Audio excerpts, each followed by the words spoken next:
Every new discipline affects the rest. Every new discipline makes a difference. That's why action is so important. The smallest action, the least action. The action that you won't think will matter. It all matters. Take it. Because when you start accomplishing and the value starts to return, you'll find inspiration to do the next one and the next one and the next one.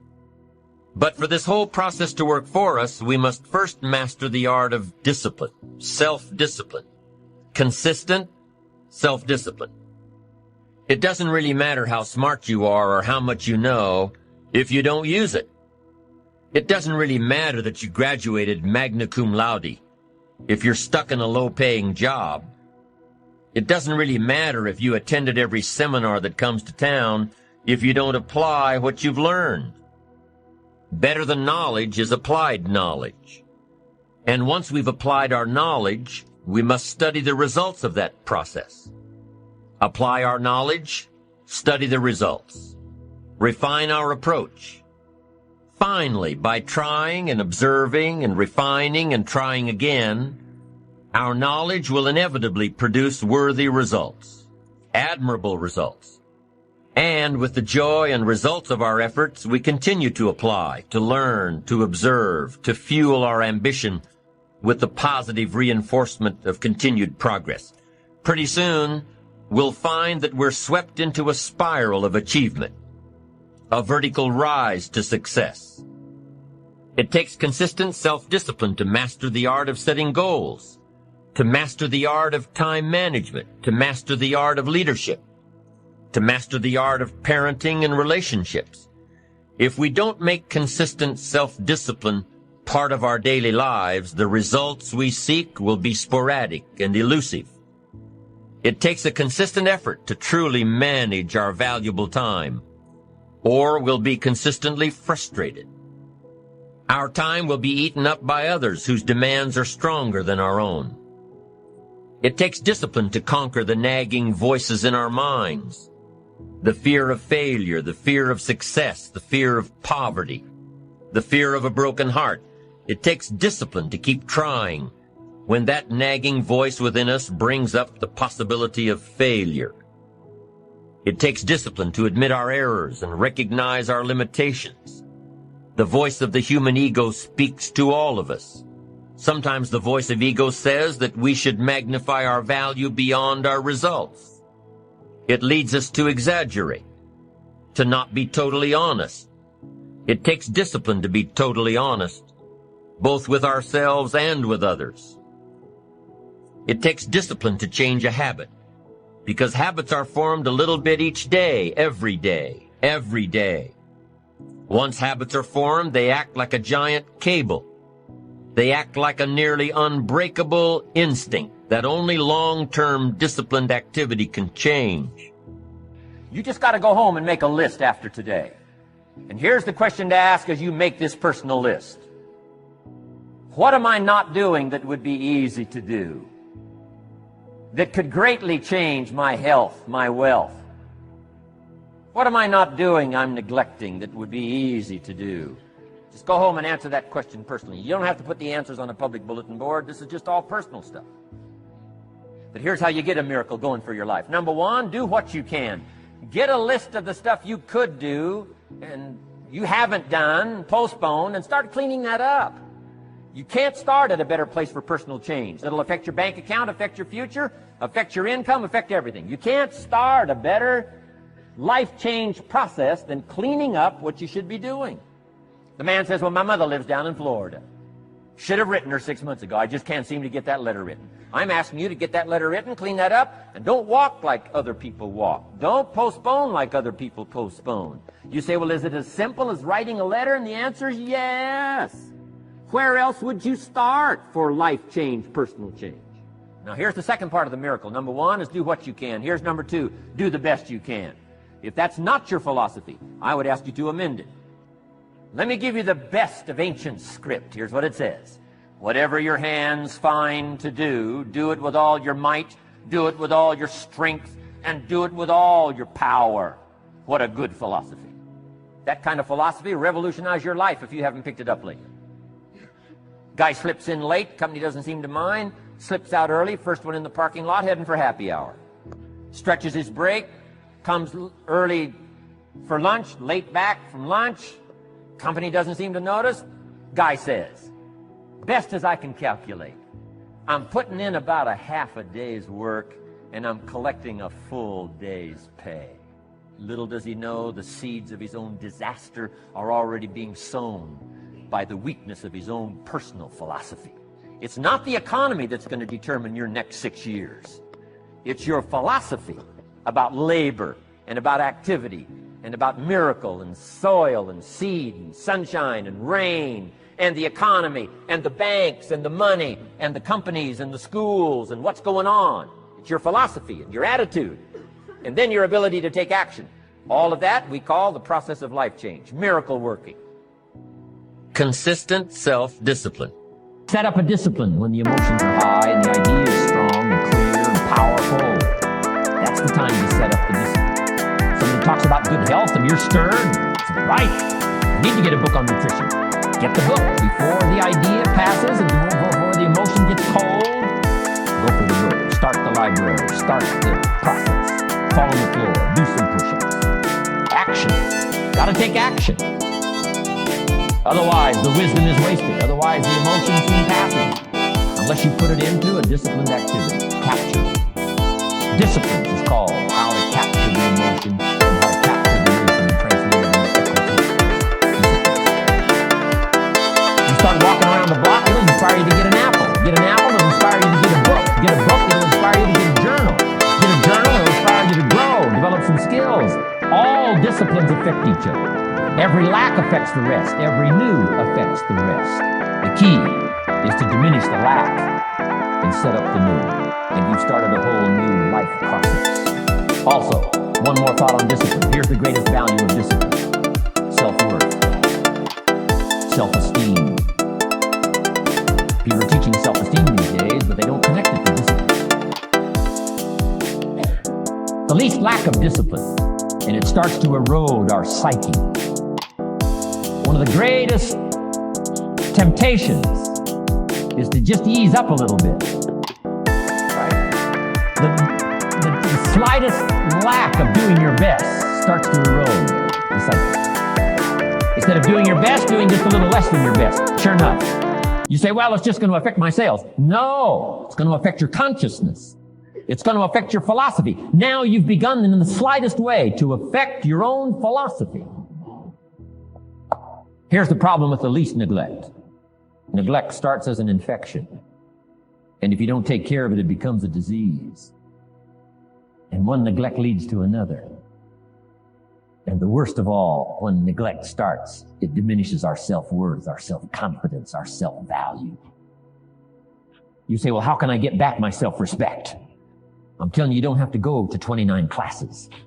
All you have to do is start the smallest discipline that now corresponds to your own philosophy, like I should, and I could, and I will. No longer will I let neglect stack up on me so that I will have the sorry scenario 6 years from now, giving some excuse instead of celebrating my progress. That's the key to discipline. Okay?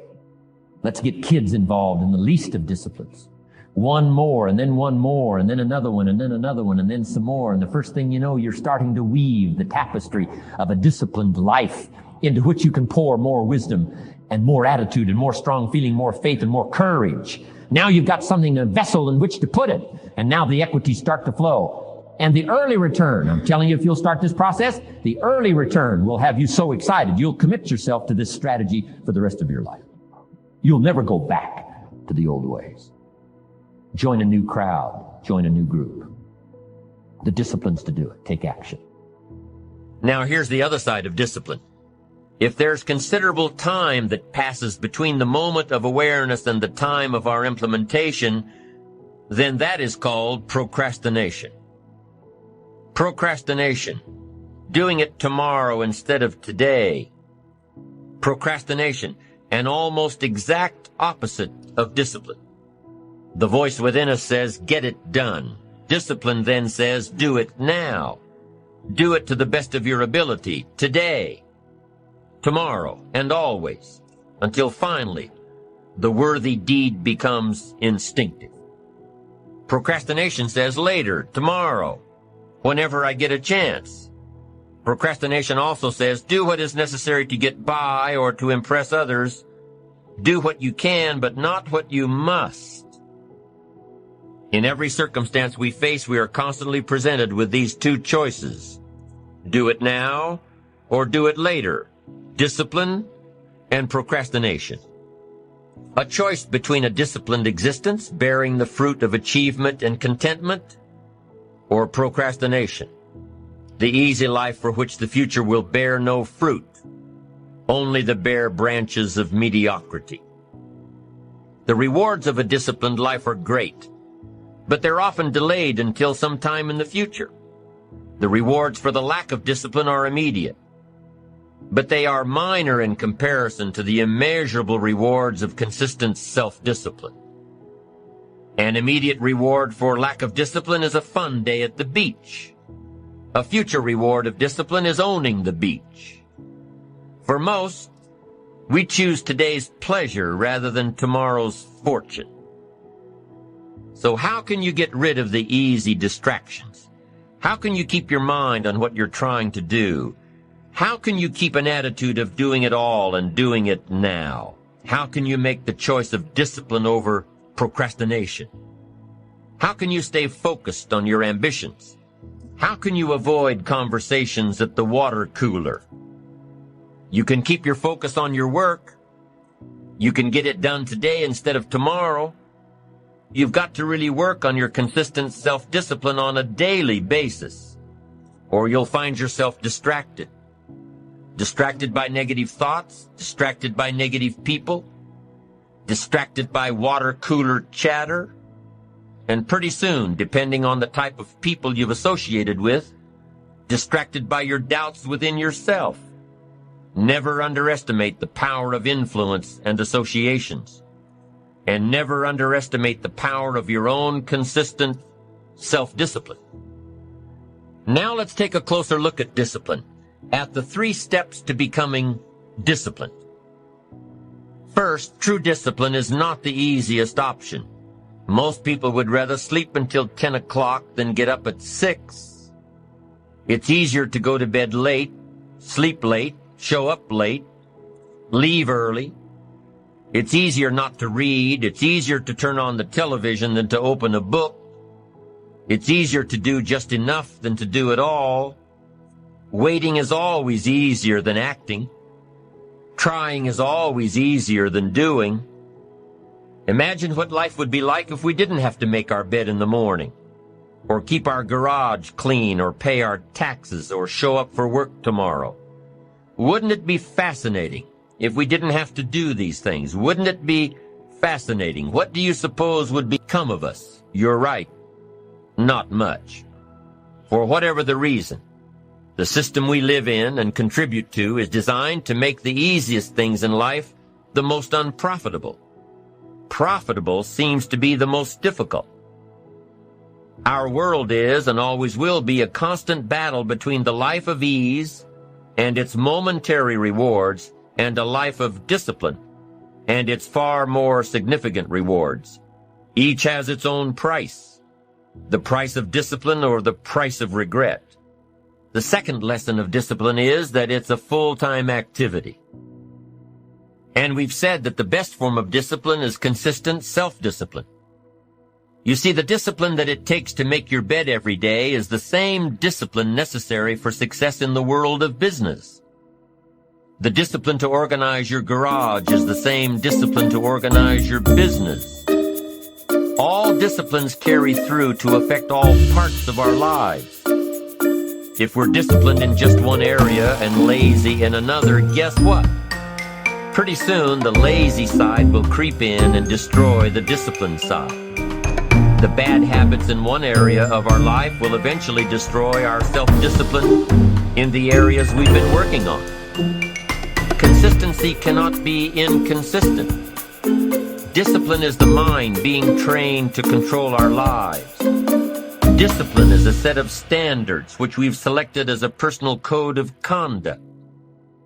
Discipline is imposing on ourselves the requirements for honoring these standards. Once we've adopted these standards of behavior and conduct, we're committed to honor them. And if we don't, then there can be no disciplined activity. Here's the third step to becoming consistently self-disciplined. Number 1 is realizing that discipline isn't the easiest option. Number 2, discipline is a full-time activity, day by day, every day. And the third step to becoming self-disciplined is really a philosophy that holds one of life's unique promises. Number 3 simply says, for every disciplined effort, there is a multiple reward. That's one of life's great arrangements. Life is full of laws that both govern and explain behaviors.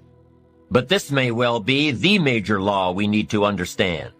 For every disciplined effort, a multiple reward. For every disciplined effort, a multiple reward. What a concept.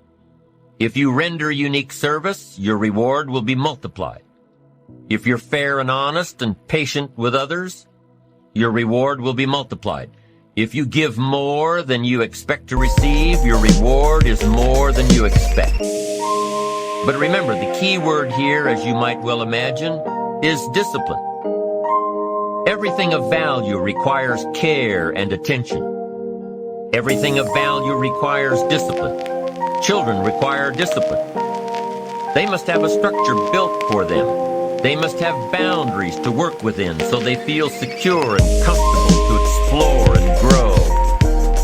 They must learn to recognize what's right and what's wrong, what's acceptable behavior, what's not acceptable.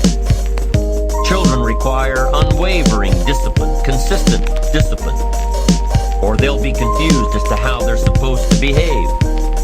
The most valuable form of discipline is the one that you impose on yourself. Don't wait for things to deteriorate so drastically that someone else must impose discipline into your life. Wouldn't that be tragic? How could you possibly explain the fact that someone else thought more of you than you thought of yourself? That they forced you to get up early and get out into the marketplace when you would have been content to let success go to someone else who cared more about themselves.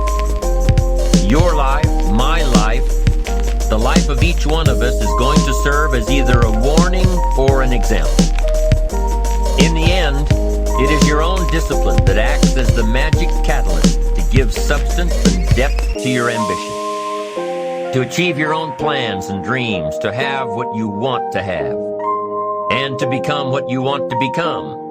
Your consistent self-discipline is the magic catalyst. Magic catalyst.